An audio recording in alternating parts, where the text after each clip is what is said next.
엄마, 우리 크리스마스에는 못 가요. 애들 학원 캠프 있어서.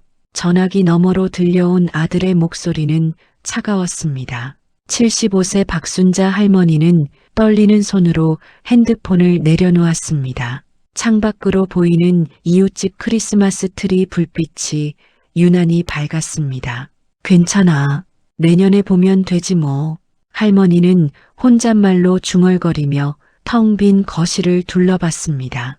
일주일 전부터 정성껏 준비해둔 음식들이 냉장고 가득 들어 있었습니다. 손주 지민이가 좋아하는 잡채, 아들이 어릴 적 즐겨 먹던 갈비찜, 며느리 은희가 한번 맛있다고 했던 동그랑땡.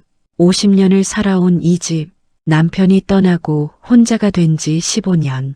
그동안 할머니는 단 한 번도 명절이나 기념일을 혼자 보낸 적이 없었습니다. 아들 가족이 바쁘다고 해도 최소한 전화라도 먼저 걸어주곤 했는데 요즘 들어 뭔가 달라졌습니다. 작년 추석부터였을까요? 아들 부부의 방문이 뜸해지기 시작했습니다. 핑계는 항상 있었습니다. 애들 학원, 남편 회사 일, 아내 모임. 하지만 할머니는 알고 있었습니다. 진짜 이유가 무엇인지. 6개월 전 할머니는 실수를 했습니다. 아니, 며느리 은희의 눈에는 실수가 아니라 배신으로 보였던 일이었습니다. 그날 할머니는 손주 지민이에게 용돈을 주었습니다. 10만 원. 중학교 2학년인 지민이가 학교에서 왕따를 당한다는 이야기를 듣고 친구들에게 한턱 내라고 준 돈이었습니다. 할머니, 제발 엄마한테는 비밀로 해주세요. 엄마가 알면 난리 날 거예요. 지민이의 간곡한 부탁에 할머니는 고개를 끄덕였습니다. 하지만 그날 저녁 은희가 지민이 지갑에서 10만 원을 발견했고, 어머님, 제 허락도 없이 애한테 무슨 돈을 그렇게 많이 주세요? 버릇 없어지잖아요. 그날의 고함 소리가 아직도 귓가에 생생했습니다. 할머니는 소파에 앉아 오래된 앨범을 꺼냈습니다. 30년 전 사진, 갓 태어난 아들을 안고 환하게 웃고 있는 자신의 모습, 그리고 그 옆에 서 있던 남편. 여보, 내가 뭘 잘못한 걸까요? 눈물이 볼을 타고 흘러내렸습니다. 평생을 헌신하며 살아온 삶. 남편이 사업 실패로 빚더미에 앉았을 때 새벽 4시에 일어나 시장에서 채소 장사를 했던 그 시절. 아들 대학 등록금을 마련하기 위해 무릎 관절이 다 닳도록 청소 일을 했던 그 날들. 그렇게 키워낸 아들이 이제는 크리스마스에도 오지 않습니다. 딩동 마이너스. 갑자기 울린 초인종 소리에 할머니는 벌떡 일어났습니다. 설마 지민이가? 급히 현관문을 열었습니다. 하지만 문 앞에 선 사람은 아들 가족이 아니었습니다. 정장을 입은 낯선 중년 남자 2명이 서 있었습니다. 박순자 여사님 맞으십니까? 네. 그런데 누구신지. 저희는 서울가정법원에서 나왔습니다. 따님께서 신청하신 건으로. 따님이요? 전 딸이 없는데. 할머니의 얼굴이 하얗게 질렸습니다. 그 순간 할머니는 깨달았습니다. 30년 동안 숨겨왔던 그 비밀이 드디어 세상 밖으로 나오려 하고 있다는 것을. 박순자 25살, 시골 농부의 딸로 태어나 제대로 된 교육도 받지 못했지만 성실함 하나만큼은 누구에게도 뒤지지 않았습니다. 중매로 만난 남편 김동수는 서울에서 작은 철물점을 운영하는 성실한 사람이었습니다. 순자 씨, 나랑 결혼하면 고생시키지 않을게요. 약속합니다. 남편의 약속은 진심이었습니다. 결혼 초기 5년은 행복했습니다. 철물점은 나름대로 잘 되었고 처자들 민수가 태어났습니다. 우리 아들 공부 잘해서 꼭 서울대 보낼 거야. 순자는 아들을 안고 매일 밤 그런 꿈을 꾸었습니다. 민수가 7살이 되던 해 남편이 사업을 확장하겠다며 은행 대출을 받았습니다. 3천만 원. 당시로서는 엄청난 금액이었습니다. 여보, 이번에 강남 쪽에 지점 하나 더 내면 대박 날 거요. 믿어줘요. 순자는 불안했지만 남편을 믿었습니다. 그러나 6개월 후 남편의 동업자가 투자금을 들고 잠적했습니다. 하루아침에 3천만 원의 빚더미에 앉았습니다. 1980년대 후반 그 돈은 서울 변두리 작은 집 한 채 값이었습니다. 미안해. 내가 사람을 잘못 봤어. 남편은 매일 밤 술을 마시며 울었습니다. 순자는 결심했습니다. 우는 것으로는 빚을 갚을 수 없다는 것을. 새벽 4시 가락동 농수산물 시장. 순자는 채소 좌판을 버렸습니다.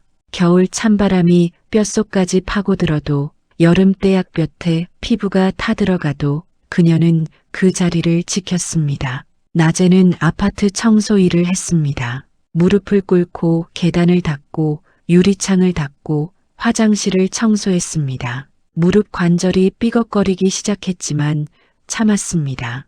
엄마, 무릎 아파? 어린 민수가 물으면 아니야, 괜찮아. 우리 아들 공부나 열심히 해. 그렇게 10년이 흘렀습니다. 엄마, 나 서울대 붙었어. 민수가 합격증을 들고 뛰어왔을 때 순자는 그 자리에서 주저앉아 울었습니다. 기쁨의 눈물이 아니었습니다. 등록금 걱정 때문이었습니다. 당시 서울대 등록금은 한 학기에 200만 원, 그리고 IMF 외환위기가 터졌습니다. 남편의 철물점은 완전히 문을 닫았고 남편은 건강이 악화되어 일을 할 수 없었습니다. 엄마, 나 대학 안 가도 돼. 취직할게. 안 돼. 내가 꼭 대학 가야 해. 엄마가 뭐든지 할게. 순자는 그날부터 하루에 3시간만 자기 시작했습니다. 새벽 시장일, 낮 청소일, 저녁에는 식당 설거지까지. 그렇게 4년을 버텼습니다. 엄마, 나 대기업 들어갔어. 초봉 2,500만 원이야. 민수가 삼성전자에 합격했습니다. 순자는 그제야 안도의 한숨을 쉬었습니다. 이제 좀 숨통이 트이겠구나. 하지만 기쁨도 잠시. 남편이 쓰러졌습니다. 강경화 말기. 평생 스트레스와 술로 버텨온 몸이 한계에 다다른 것입니다. 순자야, 미안해. 평생 고생만 시켰네. 무슨 소리예요? 우리 민수 잘 키웠잖아요. 남편은 순자의 손을 꼭 잡고 눈을 감았습니다. 2003년 남편은 세상을 떠났습니다. 민수가 35의 나이에 결혼했습니다. 상대는 대학 동기였던 이은희, 명문대 출신의 대기업 다니는 커리어 우먼이었습니다. 첫 만남부터 순자는 긴장했습니다. 어머님, 처음 뵙겠습니다. 은희의 미소는 완벽했지만 어딘가 차가웠습니다. 손자의 악수는 형식적이었고 눈빛에는 관심이 없었습니다. 어머님은 어디 사세요? 응, 여기서 멀지 않은 구로구에. 아, 구로구요. 은희의 목소리 톤이 미묘하게 낮아졌습니다. 강남에 사는 은희의 부모님과는 확연히 다른 반응이었습니다. 결혼식 날 순자는 예물도 제대로 해주지 못했습니다. 평생 모은 돈으로 500만 원짜리 금반지 하나가 전부였습니다. 어머님 괜찮아요. 마음만 받을게요. 은희는 웃었지만 시어머니에 대한 첫인상은 그날 정해졌습니다. 가난한 시어머니, 할머니, 저 왔어요. 손주 지민이가 태어난 것은 순자에게 새로운 삶의 이유였습니다. 우리 지민이 할머니가 많이 사랑한다. 순자는 지민이를 돌보기 위해 아들 집 근처로 이사했습니다. 은희가 직장에 다니는 동안 지민이를 돌봐주었습니다. 어머님 정말 감사해요. 어머님 없으면 제가 일을 못해요. 은희는 고마워했습니다. 처음에는 지민이가 5살이 되던 해 은희의 태도가 변하기 시작했습니다. 어머님, 지민이한테 과자 그렇게 많이 주시면 안 돼요. 요즘 유치원에서 비만 관리한다고 난리예요. 어머님, 지민이 옷 좀 새 걸로 입혀주세요. 제가 사놓은 거 있잖아요. 어머님, 지민이한테 사투리 쓰지 말아주세요. 애가 따라해요. 하나씩 둘씩 지적이 늘어났습니다. 순자는 참았습니다. 며느리의 말이 틀린 것은 아니었으니까요. 은희가 둘째를 임신했습니다. 아들 준호. 어머님, 이번에는 아들이래요. 민수 씨가 너무 좋아해요. 하지만 순자는 뭔가 불길한 예감이 들었습니다. 둘째 준호가 태어난 후 집안 분위기가 완전히 바뀌었습니다. 지민아, 동생한테 양보해야지. 내가 언니잖아. 준호야, 우리 아들. 엄마 똑 닮았네. 은희와 민수는 아들 준호에게만 집중했습니다. 딸 지민이는 점점 소외되기 시작했습니다. 순자는 그 모습을 보며 가슴이 아팠습니다. 할머니, 엄마는 동생만 좋아해요. 나는 안 좋아해요. 8살 지민이가 순자의 품에 안겨 울었습니다. 아니야, 엄마가 지민이도 사랑하지. 아니에요. 엄마는 늘 준호 그래요. 제 생일도 잊어버렸어요. 순자는 지민이를 꼭 안아주었습니다. 그날부터 순자는 결심했습니다. 지민이만큼은 내가 지켜주겠다고. 지민이가 중학교 2학년이 되던 해 학교에서 왕따 문제가 생겼습니다. 할머니, 저 학교 가기 싫어요. 애들이 저를 이상한 애라고 놀려요. 왜? 우리 지민이가 뭐가 이상해? 제가 옷이 촌스럽대요. 가방도 명품 아니라고. 순자의 가슴이 찢어졌습니다. 얼마 필요해? 할머니가 줄게. 10만 원만 있으면. 애들한테 한턱 쏘면 좀 나아질 것 같아요. 순자는 자신의 생활비에서 10만 원을 꺼내 지민이에게 쥐어주었습니다. 엄마한테는 비밀로 해줘. 알았지? 어머님, 지민이한테 무슨 돈을 10만 원씩이나 주셨어요? 은희가 순자에게 전화로 소리쳤습니다. 그게 지민이가 애 버릇 없어지잖아요. 돈으로 친구 사귀는 거 가르치시는 거예요? 미안해. 그게 아니라 어머님, 이제 지민이 교육에 관여하지 마세요. 제가 알아서 할게요. 전화가 끊겼습니다. 민수에게 전화했지만 아들은 아내 편만 들었습니다. 엄마, 은희 말이 맞아요. 애들 교육은 부모가 하는 거예요. 그래도 지민이가 엄마, 우리 일에 너무 간섭하지 마세요. 그 후로 6개월 동안 순자는 아들 가족을 거의 보지 못했습니다. 명절에도 생일에도 연락이 뜸했습니다. 지민아, 할머니야, 잘 지내니? 문자를 보내도 답장이 없었습니다. 은희가 지민이의 핸드폰을 관리하고 있었기 때문입니다. 그리고 오늘 크리스마스? 엄마, 우리 크리스마스에는 못 가요. 아들의 차가운 목소리. 순자는 혼자 집에 앉아 눈물을 흘렸습니다. 내가 뭘 잘못한 걸까? 평생을 헌신했는데. 딩동 마이너스. 초인종이 울렸습니다. 박순자 여사님 맞으십니까? 저희는 서울가정법원에서 나왔습니다. 따님께서 신청하신 건으로. 순자의 얼굴이 하얗게 질렸습니다. 30년 전 순자에게는 딸이 하나 있었습니다. 그 딸을 입양 보낸 것은 가장 가슴 아픈 선택이었습니다. 그리고 그 딸이 지금 자신을 찾아왔습니다. 1993년 가을, 박순자 38살. 당시 순자에게는 두 아이가 있었습니다. 첫째 아들 민수, 그리고 둘째 딸 소희. 소희는 민수보다 5살 어렸습니다. 까만 눈동자에 복숭아처럼 발그레한 볼을 가진 아이였습니다. 엄마, 나 언니 예쁘지? 5살 소희가 웃으면 온 집안이 환해졌습니다. 하지만 그해 가을 남편의 사업이 완전히 무너졌습니다. 3천만 원의 빚. 1990년대 초반 그 돈은 가족을 파산시키기에 충분했습니다. 순자야, 우리 애들을 어떻게 키워? 남편은 매일 술에 취해 집에 들어왔습니다. 큰애는 이제 중학생인데 학비를 어떻게 대? 채권자들의 협박 전화가 하루에도 수십 통 걸려왔습니다. 김동수 씨 댁 맞죠? 오늘까지 이자라도 안 갚으시면 집 압류 들어갑니다.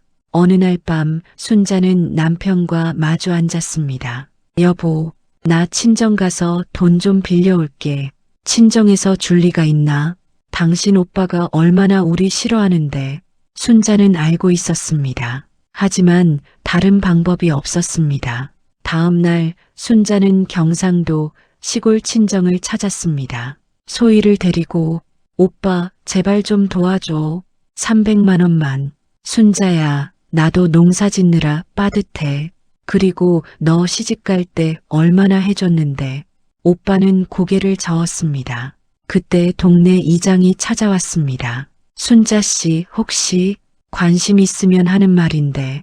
네, 서울 강남 쪽에 사는 부부가 아이를 입양하고 싶어 하는데 딸아이를. 순자의 머릿속이 하얗게 변했습니다. 입양비로 1,000만 원을 준다고 하네요. 부부가 둘 다 의사라서 경제적으로 여유 있어요. 아이 잘 키울 거예요. 1,000만 원. 빚을 갚고도 남는 돈이었습니다. 안 돼. 내 딸을.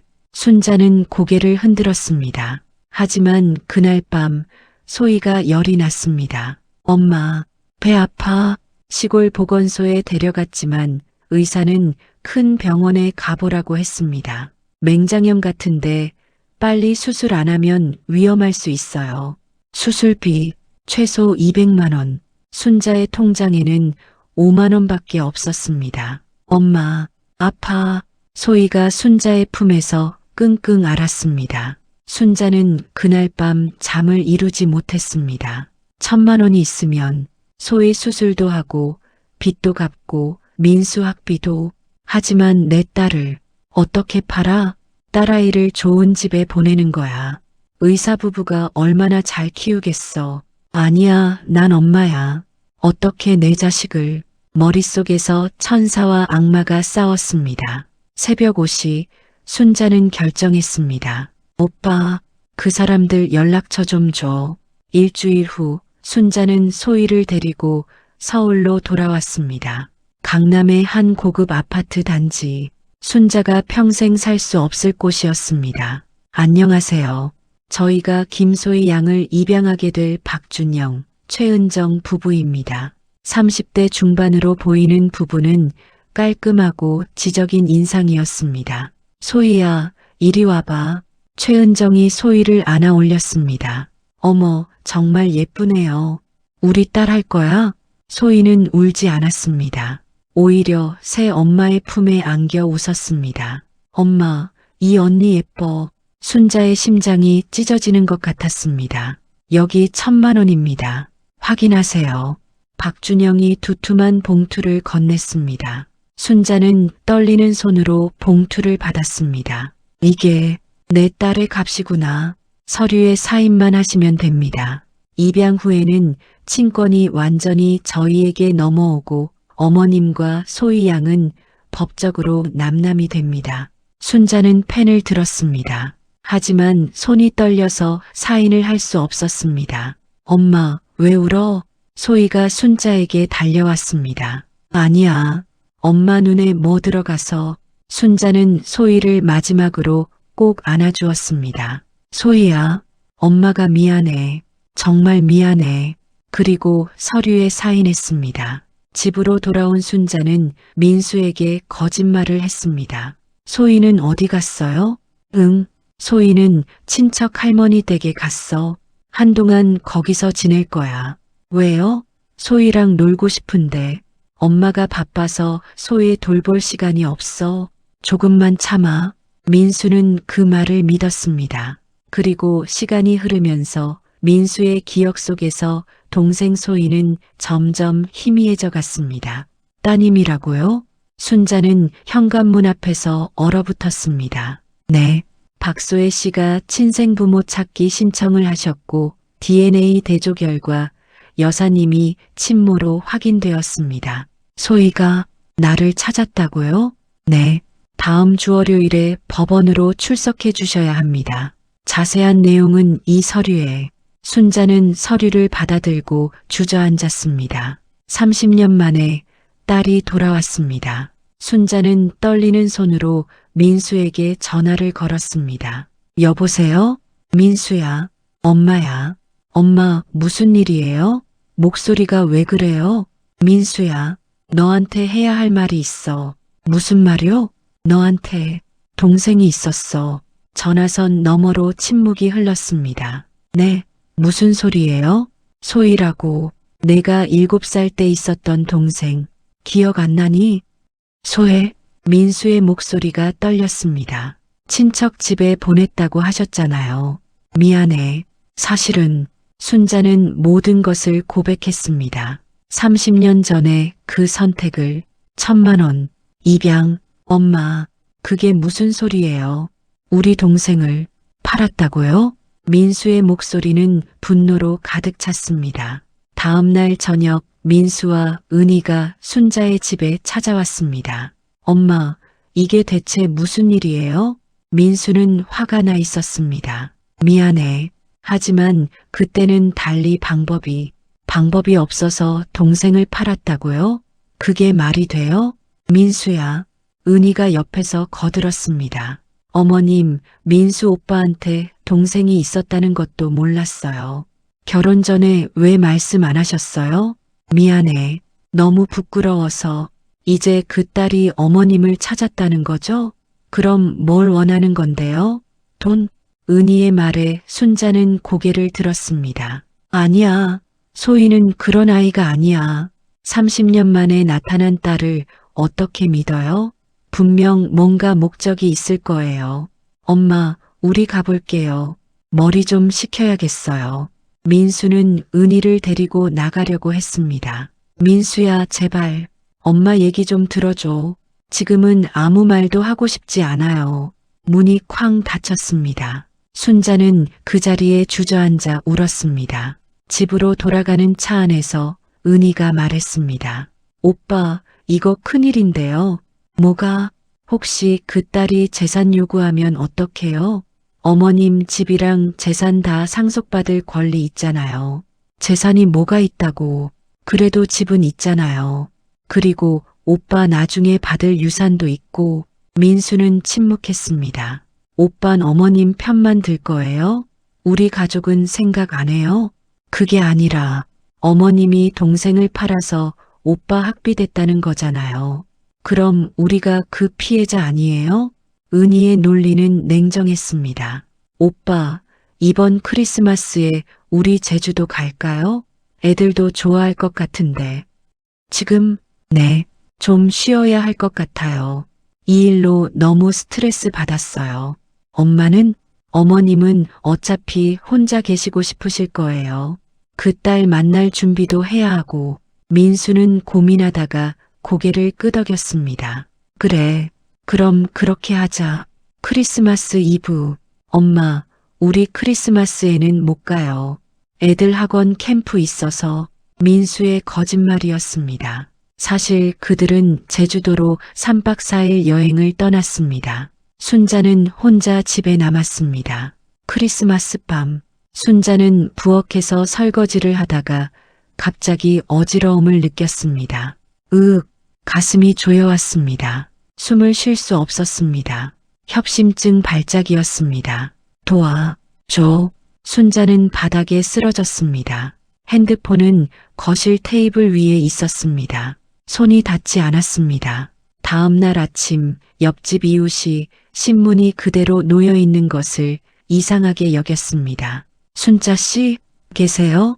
문을 두드렸지만 대답이 없었습니다. 119입니다. 문 열어주세요. 경찰과 구급대가 문을 부수고 들어왔습니다. 순자는 부엌 바닥에 의식을 잃은 채 쓰러져 있었습니다. 환자 혈압 9060, 맥박 약함. 구급차가 병원으로 달렸습니다. 응급실에서 의사가 진단했습니다. 협심증 발작입니다. 조금만 늦었으면 큰일 날 뻔했어요. 보호자 연락처 아세요? 간호사가 순자의 핸드폰을 확인했습니다. 아들이라고 저장된 번호로 연락드릴게요. 민수의 핸드폰이 울렸습니다. 여보세요? 환자 보호자이신가요? 어머님이 쓰러지셔서 지금 서울대병원 응급실에 계십니다. 민수의 얼굴이 하얗게 변했습니다. 뭐라고요? 빨리 오셔야 할 것 같습니다. 민수는 은희를 돌아봤습니다. 엄마가 쓰러졌대. 은희의 표정이 굳어졌습니다. 지금 제주도인데 어떡해요. 오빠, 비행기가 내일 아침에만 있대요. 내일? 응급 상황은 아니라고 했어요. 안정됐다고. 은희는 거짓말을 하고 있었습니다. 간호사는 빨리 오라고 했습니다. 그럼 내일 가자. 민수는 고민 끝에 결정했습니다. 지민이와 준호가 물었습니다. 아빠, 할머니 괜찮아? 응, 괜찮대. 내일 보러 가자. 하지만 민수의 눈빛은 불안함으로 가득 차 있었습니다. 순자는 병실 침대에 누워 천장을 바라봤습니다. 혼자였습니다. 크리스마스 밤 병원 복도에서는 캐롤이 흘러나왔습니다. 땡그랑 땡그랑 종이 울려 순자의 눈에서 눈물이 흘러내렸습니다. 나는 정말 혼자구나. 그때 병실 문이 열렸습니다. 젊은 여성이 들어왔습니다. 30대 중반, 단정한 옷차림, 그리고 순자와 닮은 눈매. 엄마, 박소희였습니다. 30년 만에 만난 딸이었습니다. 엄마, 저예요. 소희. 박소희는 병실 문 앞에서 멈춰 섰습니다. 순자는 침대에 누운 채 딸을 바라봤습니다. 30년이라는 시간이 흘렀지만 그 눈빛만은 여전히 5살 때 그 아이였습니다. 소희야. 순자의 목소리는 떨렸습니다. 소희는 천천히 병실로 들어왔습니다. 손에는 과일 바구니를 들고 있었습니다. 병원에서 연락받았어요. 제가 비상 연락처로 등록돼 있더라고요. 내가 어떻게 DNA 대조하면서 자동으로 등록됐나 봐요. 소희는 의자를 끌어당겨 앉았습니다. 침묵이 흘렀습니다. 30년의 시간이 두 사람 사이의 높은 벽처럼 가로막고 있었습니다. 엄마가 궁금하실 것 같아서 제 이야기를 좀 할게요. 소희는 조용히 말을 시작했습니다. 저는 좋은 집에서 자랐어요. 양부모님이 정말 잘해주셨어요. 의사 부부였거든요. 경제적으로도 풍족했고 순자는 고개를 끄덕였습니다. 그것만이라도 다행이었습니다. 초등학교 때부터 피아노 배우고 미술 배우고 원하는 건 다 할 수 있었어요. 서울대 의대도 갔고요. 의사가 됐구나. 네. 지금 서울대병원 소아과 전문의예요. 순자의 눈에 눈물이 고였습니다. 잘 컸구나. 정말 잘 컸어. 그런데 소희의 목소리가 낮아졌습니다. 전 항상 느꼈어요. 뭔가 빈 구멍 같은 게 제 마음속에 있다는 걸. 소희야, 양부모님은 제가 입양됐다는 걸 10살 때 말씀해 주셨어요. 충격이었죠. 하지만 이해했어요. 양부모님이 저를 얼마나 사랑하는지 알았으니까. 소희는 잠시 말을 멈췄습니다. 그런데 제가 25이 되던 해 양어머니가 돌아가셨어요. 암이었어요. 그랬구나. 양어머니가 돌아가시기 전에 말씀하셨어요. 소희야, 내 친엄마를 찾아봐. 그 사람도 내가 보고 싶을 거야. 그때부터 찾기 시작했어요. 입양 기록, 법원 자료, 친부모 찾기 센터. 소희는 가방에서 두툼한 파일을 꺼냈습니다. 5년이 걸렸어요. 엄마를 찾는데 파일에는 수많은 서류가 들어 있었습니다. 입양 당시 기록, DNA 대조 결과, 법원 문서들. 작년에 드디어 엄마의 DNA와 일치한다는 결과가 나왔어요. 그런데 왜 바로 오지 않았어? 준비가 필요했어요. 법적 절차도 있었고 무엇보다 엄마를 만날 용기가 필요했어요. 솔직히 말하면 소희의 눈에 눈물이 맺혔습니다. 처음엔 엄마가 미웠어요. 어떻게 자식을 팔 수 있냐고, 돈 때문에 나를 버렸다고. 순자는 고개를 숙였습니다. 하지만 양어머니가 돌아가시기 전에 해주신 말씀이 있어요. 무슨 말? 세상에 자식을 버리고 싶어하는 엄마는 없단다. 내 엄마도 분명 어쩔 수 없는 이유가 있었을 거야.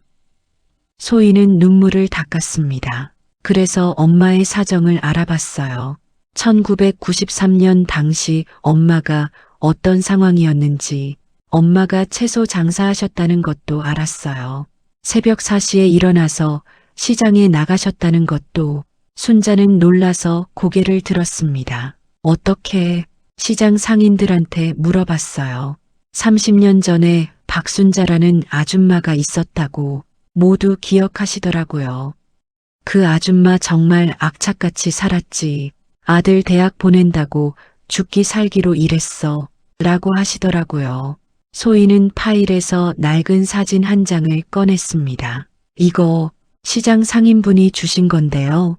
사진 속에는 한겨울 찬바람 속에서 채소를 팔고 있는 젊은 순자의 모습이 있었습니다. 그리고 오빠에 대해서도 알았어요. 민수를, 네, 김민수, 제 친오빠, 서울대 나와서 지금 대기업 다니고 있다고요. 소희의 목소리에 복잡한 감정이 섞여 있었습니다. 엄마가 나를 입양 보내신 이유, 오빠 때문이었죠? 순자는 대답할 수 없었습니다. 아니에요, 엄마. 오빠를 탓하는 게 아니에요. 엄마가 선택한 거니까. 소희야, 미안해. 엄마는 오빠의 미래를 선택하셨어요. 그리고 저는 더 좋은 환경에서 자랄 기회를 얻었고요. 병실 문이 노크됐습니다. 실례합니다. 투약 시간이에요. 젊은 간호사가 들어왔습니다. 어머, 박 선생님, 여기 왜 계세요? 간호사는 소희를 알아봤습니다. 아, 여기 환자분이 제 어머니세요. 어머님이요? 그럼 저번에 응급실에서 간호사는 뭔가 떠올랐습니다. 아, 맞다. 환자분 오셨을 때 보호자 연락처에 아들분 번호가 있었는데 연결이 안 됐어요. 계속 전화했는데 안 받으시더라고요. 순자의 얼굴이 어두워졌습니다. 제주도에 여행 갔나 봐요. 크리스마스에 여행을요? 어머님 혼자 두고요? 간호사는 놀란 표정을 지었습니다. 간호사가 나간 후 소희가 물었습니다. 오빠가 엄마를 두고 여행을 갔다고요? 아니야. 애들도 있고 바쁘고. 엄마 변명하지 마세요. 소희의 목소리에 분노가 실렸습니다. 오빠는 엄마가 자신을 위해 얼마나 희생했는지 알기나 해요? 소희야, 민수는 착한 아이야. 착한 아이가 크리스마스에 엄마 혼자 두고 여행을 가요? 게다가 엄마가 쓰러졌는데도 안 와요? 순자는 아무 말도 할 수 없었습니다. 오빠 결혼했다고 들었어요. 응, 은이라고. 며느리분은 엄마한테 잘해줘요? 순자는 잠시 망설이다가 고개를 저었습니다. 아니, 요즘은 좀. 그리고 순자는 모든 것을 털어놨습니다. 손주 지민이 이야기, 10만 원 사건, 6개월간의 냉전, 오늘 크리스마스에 혼자 집에 있었던 일. 소희는 주먹을 불끈 쥐었습니다. 손주가 둘이라고요? 응, 지민이랑 준호. 지민이가 중학생이라고 했죠? 응, 중2. 소희는 핸드폰을 꺼내 뭔가를 검색했습니다. 혹시 이 아이인가요? 핸드폰 화면에는 한 중학교의 학생 명단이 보였습니다. 김지민. 어떻게? 저도 의사니까 학교 보건 네트워크로 확인할 수 있어요. 이 아이 최근에 상담 기록이 있네요. 상담? 왕따 문제로 학교 상담실에 다녀간 기록이 있어요. 그리고 우울증 소견도 있고요. 순자의 얼굴이 창백해졌습니다. 지민이가 우울증? 엄마, 지민이한테 10만 원 주신 거 혹시 6개월 전이었나요? 응, 그랬던 것 같은데. 그럼 그때부터 며느리분이 엄마한테 연락 안 한 거예요? 그래. 소희는 뭔가를 깨달은 표정이었습니다. 엄마, 며느리분이 지민이한테 할머니 연락 못하게 막은 것 같은데요. 설마 학교 기록을 보니까 지민이가 할머니를 보고 싶다고 여러 번 얘기했대요. 그런데 엄마가 못 가게 한다고. 순자는 충격을 받았습니다. 엄마, 제가 알아낸 게 하나 더 있어요. 소희는 조심스럽게 말을 꺼냈습니다. 며느리 이은희 씨, 이 사람 과거를 조사해 봤어요. 뭐, 이 사람 어렸을 때 자기 외할머니한테 학대를 받았대요. 학대? 네. 외할머니가 엄마 편만 들고 이은희 씨는 차별했다고. 그래서 이 사람이 시어머니를 극도로 경계하는 성향이 있어요. 순자는 이해가 갔습니다. 그래서 날 그렇게 대한 거구나. 엄마가 손주한테 돈 준 것도 이은희 씨 입장에서는 자기 교육권을 침해당했다고 느낀 거예요. 외할머니가 자기를 무시했던 기억이 떠올랐을 거고요. 그때 순자의 핸드폰이 울렸습니다. 엄마, 나야. 민수야. 엄마, 괜찮아? 병원에서 연락받았는데. 응, 괜찮아. 미안해, 엄마. 제주도에 있어서 바로 못 갔어. 내일 아침 비행기 타고 갈게. 순자는 대답하지 않았습니다. 엄마, 거기 계세요? 민수야, 너 옆에 내 동생 있어. 네, 소희. 내 동생 소희가 여기 있어. 전화 너머로 침묵이 흘렀습니다. 바꿔줄래요? 소희가 전화기를 받았습니다. 오빠, 처음 뵙겠습니다. 김소희예요. 민수는 할 말을 잃었습니다. 소희야? 네, 30년 만이네요. 오빠는 저 기억하세요? 나 너무 어렸을 때라. 괜찮아요. 저도 기억 잘 안 나요. 소희의 목소리는 차가웠습니다. 그런데 오빠 크리스마스에 가족들이랑 제주도 여행 가셨다면서요? 재미있으셨어요? 그게 엄마가 혼자 집에서 쓰러지셨는데 여행은 재미있으셨냐고요. 민수는 대답할 수 없었습니다. 오빠 내일 병원 오시죠? 제가 오빠 가족분들 다 만나고 싶어요. 왜? 할 얘기가 있어요. 30년 동안 쌓인 얘기들. 소희는 전화를 끊었습니다. 병실에는 다시 순자와 소희만 남았습니다. 소희야, 네 엄마, 너 오빠한테 화났구나. 화났죠. 당연히. 소희는 창밖을 바라봤습니다. 엄마가 저를 입양 보낸 것도 오빠 때문이잖아요. 오빠 학비, 오빠 미래, 오빠 대학. 소희야, 그건 알아요. 엄마를 탓하는 게 아니에요. 그 시절엔 아들이 우선이었죠. 저도 이해해요. 소희는 순자를 돌아봤습니다. 하지만 오빠는 그걸 알아요? 자기가 지금 누리는 모든 게 엄마의 희생 때문이라는 걸, 그리고 제 존재를 지운 대가라는 걸, 그리고 며느리. 소희의 눈빛이 차가워졌습니다. 이은희 씨, 이 사람은 엄마를 학대하고 있어요. 정서적 학대. 아니야, 소희야. 은희는 그냥, 엄마 변명하지 마세요. 저는 의사예요. 노인 학대 사례를 많이 봤어요. 이은혜 씨가 엄마한테 하는 행동들, 전형적인 정서적 학대예요. 순자는 할 말을 잃었습니다. 내일 오빠 가족 만나면 제가 확실하게 말할 거예요. 그리고 엄마, 제가 법적으로 엄마의 딸이라는 게 확인됐어요. DNA 검사 결과도 나왔고 법원 서류도 다 준비됐어요. 그게 무슨 의미야?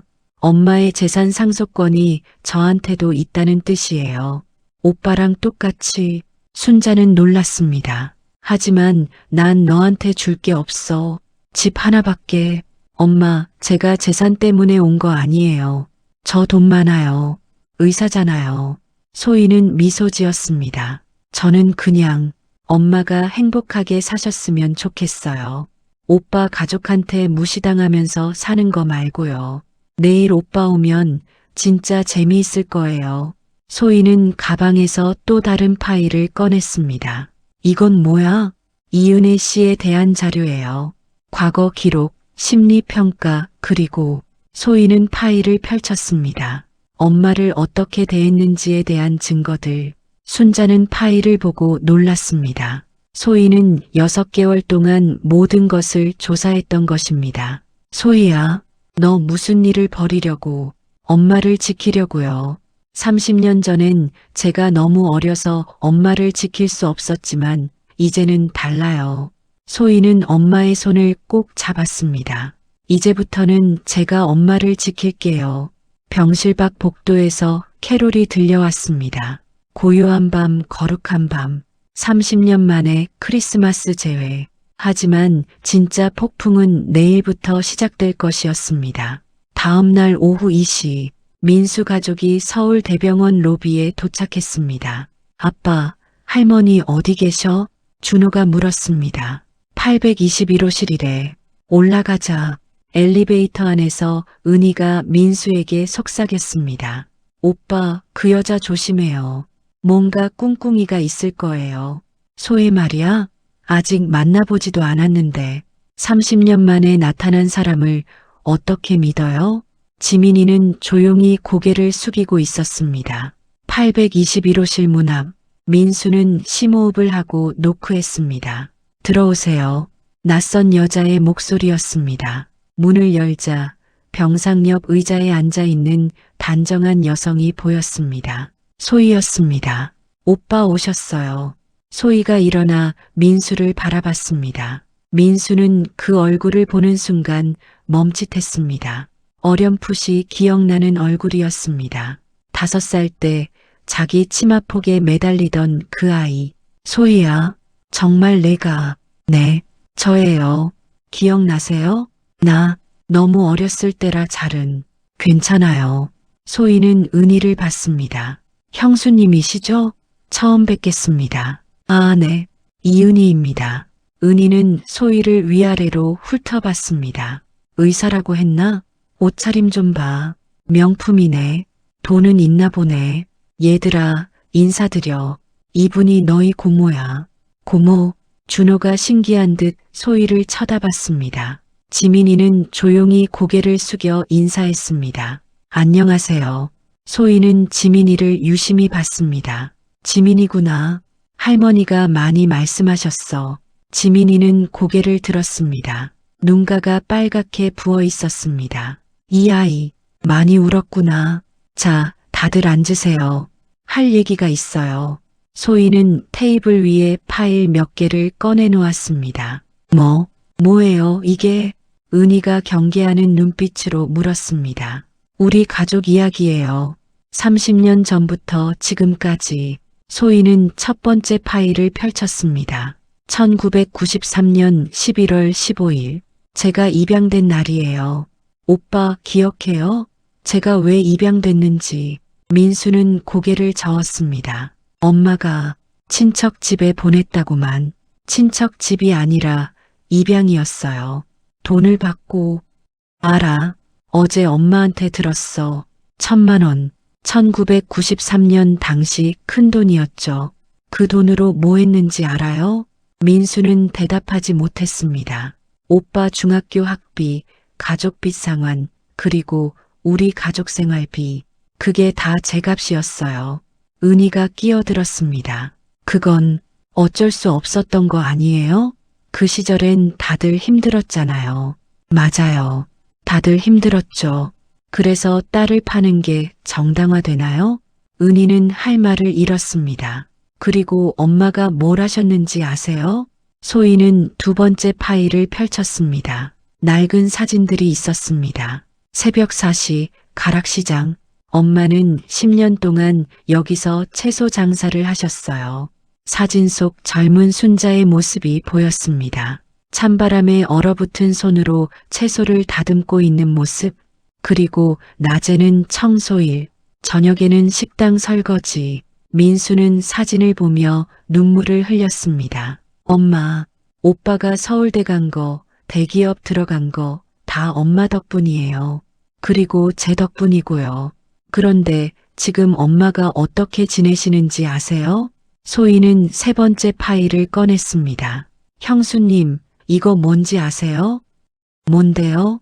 지난 6개월간 형수님이 엄마한테 한 말들이에요. 엄마가 혼잣말처럼 녹음해 두신 거예요. 은희의 얼굴이 창백해졌습니다. 소희는 핸드폰으로 녹음 파일을 재생했습니다. 어머님, 지민이 교육에 관여하지 마세요. 어머님은 이제 오시지 마세요. 우리가 바빠요. 명절에도 못 가요. 애들 학원 있어서. 은희의 목소리였습니다. 이게 뭐예요?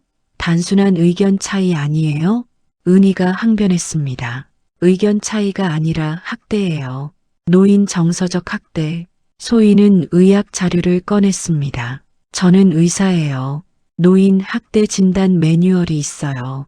형수님이 엄마한테 한 행동들 여기에 다 해당돼요. 고립시키기 손주와의 만남 차단, 무시하기 전화문자 무응답, 협박하기 관여하지 마세요 같은 발언, 방치하기 크리스마스에 혼자 두고 여행. 이 모든 게 노인 학대에 해당합니다. 그리고 형수님이 어렸을 때 외할머니한테 당한 거 알아요. 은희의 눈이 커졌습니다. 뭐, 어떻게 학대 피해자가 가해자가 되는 경우 흔해요. 형수님이 우리 엄마한테 하는 짓, 형수님 외할머니가 형수님한테 했던 거랑 똑같아요. 은희는 벌떡 일어났습니다. 뭐예요? 나를 조사했어요? 무슨 권리로? 엄마를 지킬 권리로요. 그때 지민이가 갑자기 울음을 터뜨렸습니다. 엄마, 미안해요. 나 때문에 할머니랑 싸운 거 미안해요. 지민아, 할머니가 나한테 10만 원 준 거 내가 졸라서 그런 거예요. 할머니 잘못 아니에요. 지민이는 소희에게 다가갔습니다. 고모님, 할머니 많이 아프세요? 나 때문에 그런 거예요? 소희는 지민이를 안아주었습니다. 아니야, 내 잘못 아니야.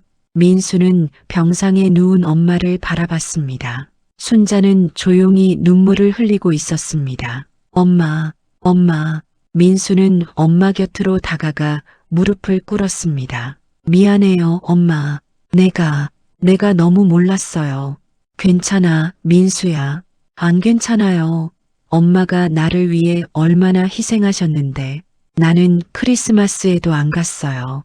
엄마가 쓰러지셨는데도. 민수는 엄마의 손을 잡고 통곡했습니다. 소희는 마지막 파일을 꺼냈습니다. 그리고 오빠한테 꼭 보여줘야 할 게 있어요. 파일 안에는 병원 기록이 있었습니다. 1993년 10월 30일 김소희 당시 5세 급성 맹장염 응급수술. 민수가 고개를 들었습니다. 수술비 217만 원. 당시 우리 집에는 돈이 없었어요. 그래서 엄마가. 소희의 목소리가 떨렸습니다. 엄마가 나를 팔 수밖에 없었던 거예요. 내 목숨을 살리기 위해서. 엄마는 나를 버린 게 아니에요. 나를 살린 거예요. 소희는 눈물을 닦았습니다. 그리고 오빠의 미래도 살린 거고요. 한 사람의 희생으로 두 사람을 살렸어요. 민수는 아무 말도 할 수 없었습니다. 은희도 침묵했습니다. 병실은 무거운 침묵으로 가득 찼습니다. 자, 이제 본론으로 들어갈게요. 소희는 다시 자리에 앉았습니다. 저는 엄마를 저희 집으로 모시고 갈 거예요. 뭐? 민수가 놀라서 소리쳤습니다. 내가 모실 거야. 내가 무슨. 오빠는 지난 6개월 동안 엄마한테 뭘 해줬어요? 크리스마스에도 안 갔잖아요. 그건 저는 의사예요. 엄마 건강관리 제대로 할 수 있어요.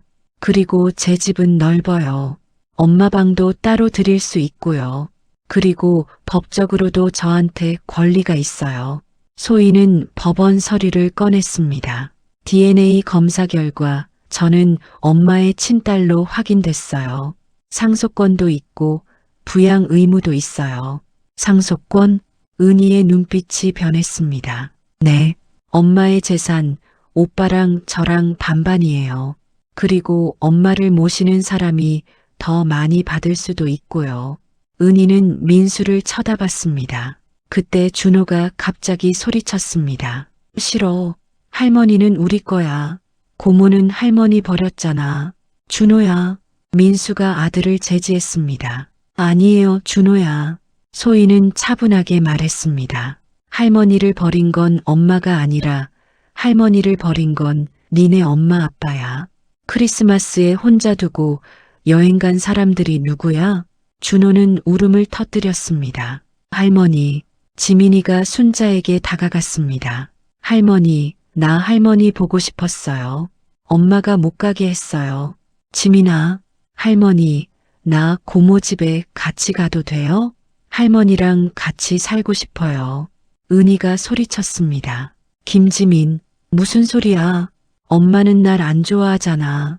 준호만 좋아하잖아. 지민이는 처음으로 엄마에게 반항했습니다. 병실은 아수라장이 되었습니다. 지민이는 울고, 준호는 소리 지르고, 은희는 화를 내고, 민수는 어찌할 바를 모르고, 다들 조용히 하세요. 소희가 소리쳤습니다. 여기 병원이에요. 환자들 있어요. 모두 멈칫했습니다. 그만해. 순자가 침대에서 일어나 앉았습니다. 엄마, 할머니, 다들 그만해. 순자는 모두를 바라봤습니다. 나는 이제 지쳤어. 평생을 다른 사람 위해 살았는데 순자의 눈에서 눈물이 흘렀습니다. 소희야, 네 엄마, 너 집에 가도 될까? 민수의 얼굴이 창백해졌습니다. 엄마, 나는요? 나는 엄마 아들인데. 민수야, 미안해. 하지만 엄마도 이제 좀 쉬고 싶어. 사랑받는 느낌을 받고 싶어. 그 말에 민수는 주저앉았습니다. 그리고 하나 더. 소희는 마지막 서류를 꺼냈습니다. 엄마 집 3억 정도 한다고 들었어요. 그 집 명의를 저한테 넘기실 거예요. 엄마. 그래, 그렇게 하자. 엄마. 은희가 소리쳤습니다. 그건 안 돼요. 그 집은 오빠 거예요. 제 집이에요. 제 마음대로 할 거예요. 순자는 단호하게 말했습니다. 소희가 나를 지켜줄 거니까 소희한테 줄 거예요. 은희는 가방을 집어들고 일어났습니다. 좋아요. 그럼 우리는 나갈게요. 어머님, 이제 우리 가족 아니에요. 영영 보지 말아요. 은희야. 민수가 아내를 붙잡으려 했지만 은희는 뿌리쳤습니다. 오빠도 결정하세요. 나랑 아이들이냐 아니면 어머니냐. 민수는 엄마와 아내 사이에서 갈등했습니다. 나는. 그리고 민수는 고개를 떨구었습니다. 미안해요, 엄마. 나는 가족을 선택해야 해요. 순자는 고개를 끄덕였습니다. 그래, 가거라. 민수 가족은 병실을 나갔습니다. 하지만 지민이만은 문 앞에서 멈춰 섰습니다. 할머니, 나는 할머니 좋아요. 사랑해요. 그리고 울면서 뛰쳐나갔습니다. 병실에는 순자와 소희만 남았습니다. 엄마, 괜찮으세요? 응, 괜찮아. 순자는 소희의 손을 잡았습니다. 고마워, 소희야. 30년 만에 돌아와줘서. 엄마, 이제 제가 엄마를 지킬게요. 평생. 두 사람은 서로를 꼭 안았습니다. 30년의 빈자리가 드디어 채워지는 순간이었습니다. 소희의 집, 강남의 고급 아파트 30평. 순자는 넓은 거실 창가에 앉아 아래를 내려다봤습니다. 겨울 햇살이 따스했습니다. 엄마, 아침 드세요. 소희가 따뜻한 죽을 가져왔습니다. 고마워, 소희야. 한 달 동안 순자는 소희의 정성스러운 보살핌을 받았습니다. 건강도 많이 회복되었습니다. 엄마, 오늘 병원 검진 있어요. 제가 모시고 갈게요. 너 바쁜데 괜찮겠어? 엄마가 최우선이에요. 같은 시각, 민수는 회사에서 일을 하고 있었지만 집중할 수 없었습니다. 한 달 동안 엄마를 보지 못했습니다. 몇 번이나 전화를 걸려고 했지만 용기가 나지 않았습니다. 내가 엄마를 버린 거야. 민수는 책상에 머리를 묻었습니다. 지민이는 학교에서 돌아와 방에 들어가자마자 문을 잠갔습니다. 지민아, 밥 먹어. 은희가 문을 두드렸지만 대답이 없었습니다. 한 달 동안 지민이는 거의 말을 하지 않았습니다. 학교에서도 혼자 있고 집에서도 방에만 있었습니다. 지민아, 문 열어. 싫어요. 김지민, 당장 문 열어. 하지만 문은 열리지 않았습니다. 은희는 거실 소파에 앉아 한숨을 쉬었습니다. 한 달 동안 집안 분위기는 최악이었습니다. 남편은 말이 없고 지민이는 방에만 있고 준호만 유일하게 평소와 같았습니다. 내가 잘못한 걸까? 은희는 처음으로 자신을 돌아봤습니다.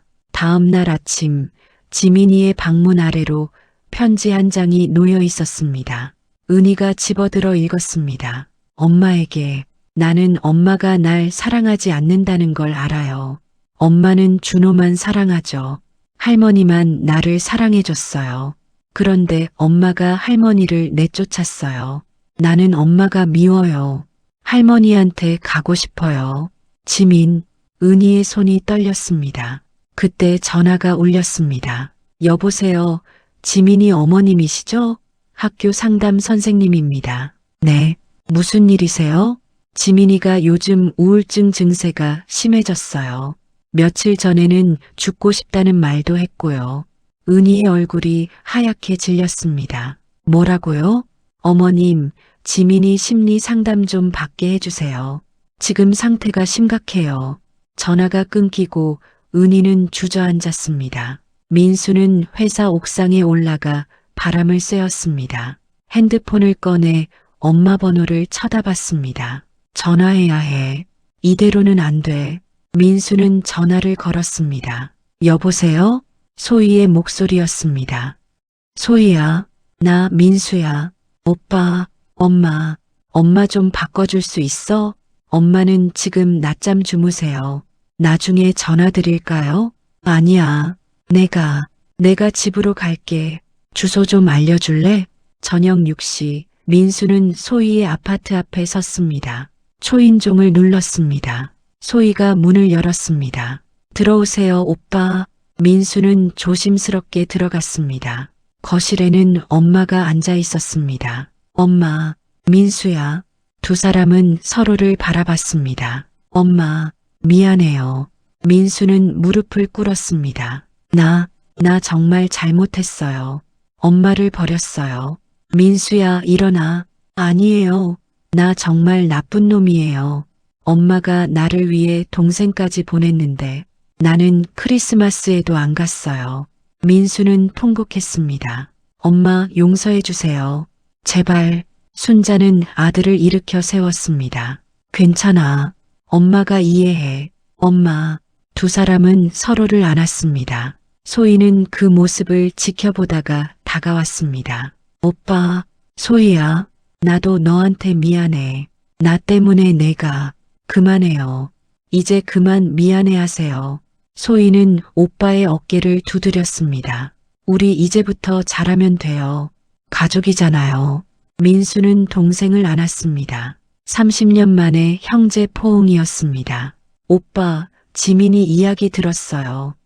응, 지민이가 요즘 너무 힘들어해. 오빠네 집 분위기가 안 좋은 것 같던데. 미안해. 다 내 잘못이야. 소희는 잠시 고민하다가 제안했습니다. 오빠, 지민이를 좀 보내줄래요? 여기로. 네. 당분간 할머니랑 같이 지내면서 마음을 추스르면 좋을 것 같아요. 제가 심리 상담도 해줄 수 있고요. 민수는 고민했습니다. 은희가 허락할까? 형수님 설득은 오빠가 하세요. 지민이 건강이 우선이에요. 다음 날 민수는 은희와 마주 앉았습니다. 은희야, 지민이를 엄마네 집에 보내자. 뭐? 지민이가 지금 우울증이야. 학교에서도 연락 왔어. 이러다 큰일 나. 그건 시간이 지나면 안 돼. 지금 당장 조치를 취해야 해. 민수는 처음으로 아내에게 강하게 나왔습니다. 그리고 은희야, 우리 엄마한테 잘못했어. 인정해야 해. 은희는 입술을 깨물었습니다. 나도 알아. 은희의 눈에 눈물이 맺혔습니다. 나도 내가 잘못한 거 알아. 하지만 어떻게 해야 할지 모르겠어. 같이 가자. 엄마한테 사과하러. 어머님이 날 용서해 주실까? 모르지. 하지만 시도는 해봐야지. 은희는 고개를 끄덕였습니다. 일주일 후 민수 가족 전체가 소희의 집을 찾았습니다. 지민이와 준호도 함께였습니다. 할머니, 지민이가 순자에게 달려갔습니다. 지민아, 순자는 손녀를 꼭 안아주었습니다. 보고 싶었어, 할머니. 나도 우리 지민이. 은희는 순자 앞에 무릎을 꿇었습니다. 어머님, 죄송합니다. 은희야, 제가 어머님을 너무 함부로 대했어요. 제 과거 때문에, 외할머니한테 상처받았던 기억 때문에 어머님한테 잘못했어요. 은희는 울먹였습니다. 용서해 주세요. 정말 죄송합니다. 순자는 며느리를 일으켜 세웠습니다. 괜찮아. 이제 우리 다시 시작하자. 어머님, 두 사람은 서로를 안았습니다. 준호가 소희에게 다가왔습니다. 고모, 미안해요. 응? 저번에 고모한테 나쁜 말 한 거 미안해요. 소희는 조카를 안아주었습니다. 괜찮아, 준호야. 고모가 이해해. 고모, 할머니 여기 계속 살 거예요? 응, 할머니가 원하시면. 그럼 나도 자주 놀러 와도 돼요? 당연하지. 우리 가족이잖아. 할머니, 지민이가 순자의 손을 잡았습니다. 나 여기서 좀 살아도 돼요? 엄마 아빠랑은 조금 떨어져 있고 싶어요. 순자는 민수와 은희를 봤습니다. 괜찮아요, 어머님. 은희가 말했습니다. 지민이가 마음을 추스를 시간이 필요해요. 여기서 어머님이랑 시간 보내면 좋을 것 같아요. 그래, 그럼 지민이 할머니랑 같이 살자. 지민이는 환하게 웃었습니다. 그날 저녁 모두 함께 식사를 했습니다. 소희가 정성껏 준비한 음식들. 와, 맛있다. 고모, 요리 진짜 잘하시네요. 많이 먹어, 준호야. 웃음소리가 가득한 식탁이었습니다. 30년 만에 다시 모인 가족. 불완전하지만 따뜻한 가족이었습니다. 식사 후 소희가 모두에게 말했습니다. 사실 제가 다들한테 숨긴 게 하나 있어요. 뭔데? 저 결혼해요. 다음 달에. 뭐? 모두 놀랐습니다. 상대는 같은 병원 선배 의사예요. 소아과 과장님이시고요. 세상에, 왜 진작 말 안 했어? 가족들한테 먼저 소개하고 싶었어요. 제대로. 소희는 핸드폰을 꺼내 사진을 보여줬습니다. 이분이에요. 사진 속에는 인자하게 생긴 40대 중반 남성이 있었습니다. 와, 잘생겼다. 지민이가 소리쳤습니다. 엄마, 소희가 순자의 손을 잡았습니다. 결혼식에 엄마가 저 데리고 들어가 주실 거죠? 순자의 눈에서 눈물이 흘렀습니다. 그럼, 당연하지. 30년을 기다렸어요.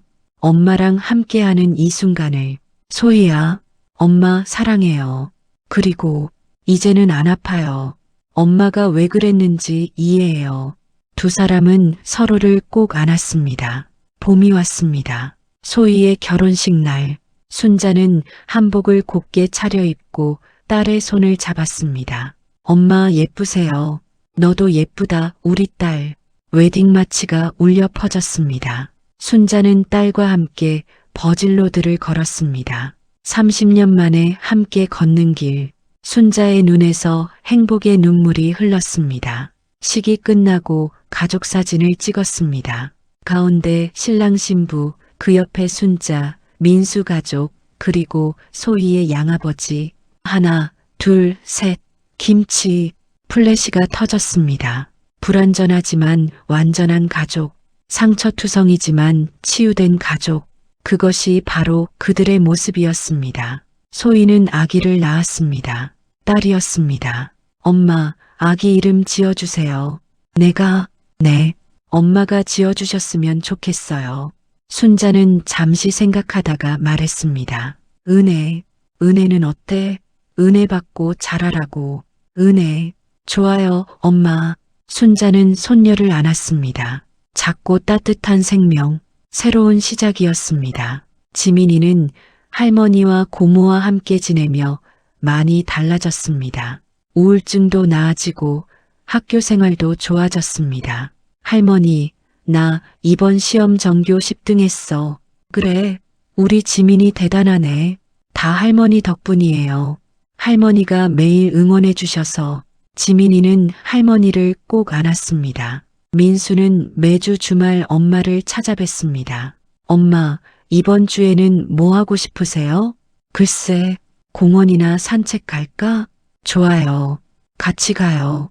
민수는 엄마와 함께 산책하며 많은 이야기를 나눴습니다. 30년을 잃어버렸지만 이제라도 되찾은 시간들이었습니다. 은희는 심리 상담을 받기 시작했습니다. 어린 시절의 상처, 외할머니에게 받은 학대의 기억을 치유하는 과정이었습니다. 어머님, 요즘 제가 많이 달라진 것 같아요. 그래? 네. 예전에는 몰랐는데 제가 어머님을 얼마나 힘들게 했는지 이제 알겠어요. 은희야, 이제 그런 이야기 그만하자. 우린 가족이야. 두 사람은 서로를 안았습니다. 순자는 소희의 집 거실에 앉아 창밖을 바라봤습니다. 지민이는 방에서 공부하고 소희는 주방에서 저녁을 준비하고 손녀 은혜는 아기 침대에서 웃고 있었습니다. 이렇게 행복해도 되는 걸까? 순자는 눈물을 닦았습니다. 평생을 희생하며 살았던 삶. 이제는 사랑받는 삶이었습니다. 그의 크리스마스. 민수 가족 전체가 소희의 집에 모였습니다. 메리 크리스마스. 트리 아래 선물이 가득했습니다. 할머니, 이거 제가 준비한 거예요.